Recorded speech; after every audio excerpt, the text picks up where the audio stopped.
ইতিমধ্যে আমরা কিভাবে ভ্যারিয়েবল ব্যবহার করতে হয় এবং কিভাবে ভ্যারিয়েবল বানাতে হয়, ক্রিয়েট করতে হয় সেটা আমরা দেখেছি। আজকে আমরা কিছু কনসেপ্ট এই ভিডিওতে আমরা কিছু কনসেপ্ট নিয়ে আলোচনা করব। সেটা এক নম্বর হচ্ছে কমেন্ট।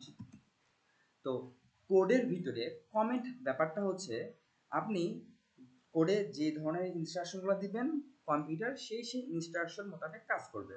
তবে আপনার কোডকে অন্য একজন প্রোগ্রামারের কাছে সহজবোধ্য করানোর জন্য অথবা আপনি পরবর্তী সময় যেন নিজে কোডটা বুঝতে পারেন সেটার জন্য আমরা কিছু কমেন্ট লিখি কোডের ভিতরে।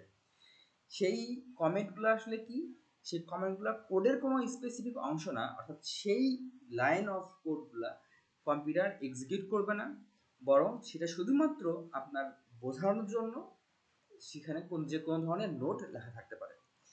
যেরকম আমি এখানে লিখে রেখেছি কমেন্ট এবং এর সামনে দুইটা ফরওয়ার্ড স্ল্যাশ ব্যবহার করা আছে। ফরওয়ার্ড স্ল্যাশ ব্যবহার করা থাকলে কম্পিউটার এই লাইনটা ইগনোর করবে, এই লাইনটা সে প্রসেস করবে না। তো হোয়াটএভার, আমরা এখন যেটা দেখবো সেটা হচ্ছে আমরা কমেন্ট কি সেটা আমরা দেখলাম, আমরা বুঝলাম। এবার আমরা যেটা দেখবো সেটা হচ্ছে declare declare declare so declare ব্যাপারটা আমরা এই ধরনের ওয়ার্ড আমরা ইউজ করব ইন ফিউচারে। তো ডিক্লেয়ার করা হচ্ছে ডিক্লেয়ার ভ্যারিয়েবল। কোনো ভ্যারিয়েবলকে আমরা যখন ক্রিয়েট করব তার আগে সেই ভ্যারিয়েবলের টাইপটা বলে দেওয়াটা হচ্ছে ডিক্লেয়ার করা। অর্থাৎ বি নামে একটা ভ্যারিয়েবল আমি রাখতে চাই যার ভিতরে আমি বিভিন্ন ধরনের ভ্যালু রাখবো। তো এটা কি ধরনের ভ্যারিয়েবল সেটাকে ডিক্লেয়ার করা, সেটাকে বলে দেওয়া। অর্থাৎ আমি এবার নতুন একটা নিতে পারি, সেটা হচ্ছে সি। ডিরেক্টলি আমি নিতে পারি int সি এবং এই জায়গাটায় আমি যখন বলে দিলাম যে সি একটা ভ্যারিয়েবল, এর টাইপটা হচ্ছে ইন্টিজার, তখন আমরা বলবো এটাকে আমরা ডিক্লেয়ার করলাম। কিন্তু এখানে আমরা একটা জিনিস করি নাই, সেটা হচ্ছে অ্যাসাইন করি নাই, ভ্যালু অ্যাসাইন করি নাই। সি এর ভিতরে ভ্যালু কত সেটা আমরা জানি না। তো আমরা যদি কোনো একটা ভ্যারিয়েবলকে ডিরেক্টলি শুধুমাত্র ডিক্লেয়ার করি, এর ভ্যালুটা কত না বলে দিই, তাতেও এই জায়গায় কোডিংয়ে কোনো ইরর দেখাবে না, বরং এই ভ্যারিয়েবলের ভিতরে একটা উল্টাপাল্টা ইচ্ছা মতো একটা গার্বেজ ভ্যালু সে নিয়ে নেবে। তো আমরা যদি এখন আর একটা লাইন এখানে লিখতে চাই, আমি যদি এখন সি এর ভ্যালুটা লিখতে চাই, যেখানে আমরা লিখবো the value of c is, এই জায়গায় আমরা দিব পার্সেন্টেজ ডি দ্বারা আমরা কি করি, পার্সেন্টেজ ডি দ্বারা আমরা যেটা করি সেটা হচ্ছে একটা একটা ইন্টিজার ভ্যালু আমরা প্রিন্ট করি। এখানে আমরা রাখবো এবার সি সি। আমরা যদি এবার বিল্ড এবং রান করি তাহলে আমরা দেখবো এখানে আমাদের বলা আছে the value of a is b, the value of b is 6, the value of c is random একটা গার্বেজ ভ্যালু, এলিমেন্ট ভ্যালু সে দেখায় দিবে। তো আমরা চাই যে প্রত্যেকটা লাইন পর আমরা একটা নতুন লাইন দেখবো বা নিউ লাইন ক্রিয়েট করবো একই লাইনে না দেখে, সেক্ষেত্রে আমরা ব্যাকওয়ার্ড স্ল্যাশ এন ইউজ করলে এই জায়গায় নতুন একটা লাইন ওরা নিয়ে নেবে এবং এখানে আমরা দেখলাম যে আমাদের সি এর ভ্যালু এবার নতুন অন্য একটা ভ্যালু দিচ্ছে। তো যাই হোক, আমাদের এই জায়গাটা যেটা হয়েছে সেটা হচ্ছে আমরা একটা ভ্যারিয়েবলকে ডিক্লেয়ার করছি কিন্তু ভ্যারিয়েবলের মধ্যে কোনো ভ্যালু রাখি নাই। তো আমি চাই এই ভ্যারিয়েবল যেটা সি, এর ভিতরে এ এবং বি এর যোগফল থাকবে। মনে রাখবেন, আমরা এই কোনো একটা ভ্যারিয়েবল এইটার টাইপটা একবার আমরা শুধুমাত্র ডিক্লেয়ার করবো, only one. Second time, third time, fourth time আমরা সেই ভ্যারিয়েবলগুলো রিপিট করতে পারবো, ব্যবহার করতে পারবো, সেই ক্ষেত্রে আমাদের ডিক্লেয়ার করার প্রয়োজন পড়বে না। তো আমি চাচ্ছি সি এর ভিতরে এ এবং বি এই দুটাকে যোগ করে রাখবো। তাহলে আমি ডিরেক্টলি লিখতে পারি সি ইকুয়াল এ প্লাস বি। তাহলে আমরা যদি দেখি এই জায়গাটায় কম্পিউটার কি করবে, সি নামে একটা ভ্যারিয়েবল ক্রিয়েট করবে, এ নামে একটা ভ্যারিয়েবল ক্রিয়েট করবে এবং এর ভিতরে আমাদের একটা ভ্যালু সে অ্যাসাইন করবে, সেটা হচ্ছে 5, বি এর ভিতরে ভ্যালু অ্যাসাইন করবে সেটা হচ্ছে 6।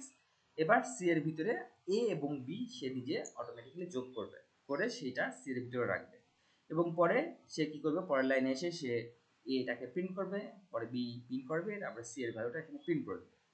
আমরা একটা জিনিস বলি যে computer top to bottom process করে, অর্থাৎ এক্সিকিউট করে। সে ফার্স্ট এই লাইনে আসবে, এখানে কমেন্টগুলো ইগনোর করবে এবং ফার্স্টে সে বুঝলো যে আমাকে একটা ভ্যারিয়েবল বানাতে হবে সি, সেটা তার ইন্টারনালি সে একটা ভ্যারিয়েবল বানায় ফেলবে। এরপরে সে এ নামে একটা ভ্যারিয়েবল বানাবে এবং এর ভিতরে 5 রাখবে, এরপরে বি নামে একটা ভ্যারিয়েবল বানাবে, এর ভিতরে 6 রাখবে এর পরের লাইনে এসে সে কি করবে, সি নামে একটা, সি এর ভিতরে এ আর বিটা যোগ করবে।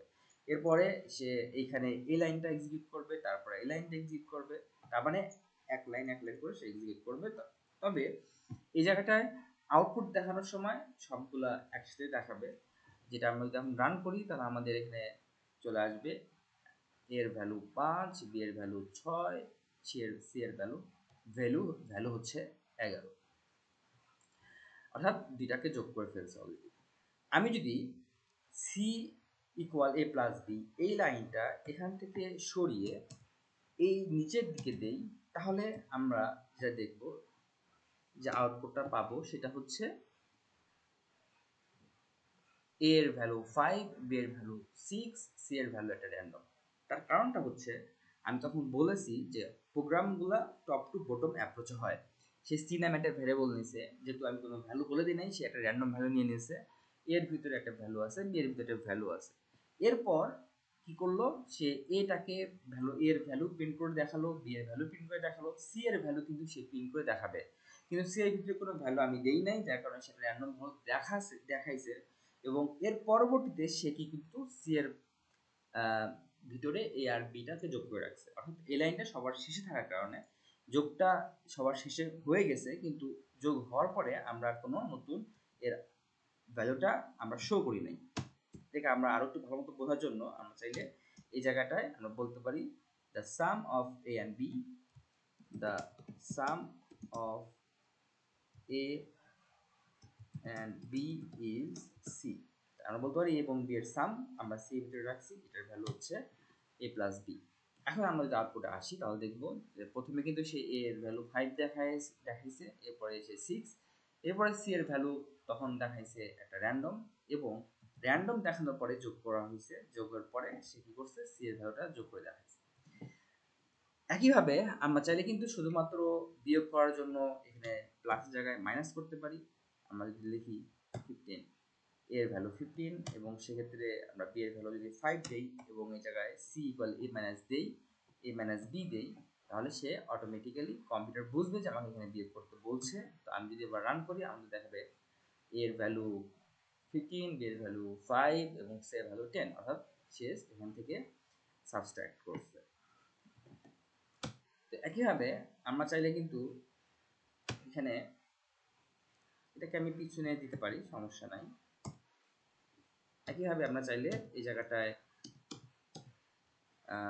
মাল্টিপ্লিকেশন ইউজ করতে পারি, সেক্ষেত্রে আমরা স্টার মার্ক ইউজ করতে পারি, এবং আমরা যদি রান করি তাহলে সেক্ষেত্রে আমাদের এখানে 15 এবং 5-এর মাল্টিপ্লিকেশন করে দেখাবে। আমরা চাইলে একইভাবে একে ডিভাইড ইউজ করতে পারি এবং সে আমাদেরকে 5 এবং 15 ডিভাইড করে আমাদের দেখাবে। তো এই ছিল হচ্ছে basic operations in programming, C programming. পরবর্তী ভিডিওতে আমরা আরও কিছু ফাংশন দেখব ইনশাআল্লাহ।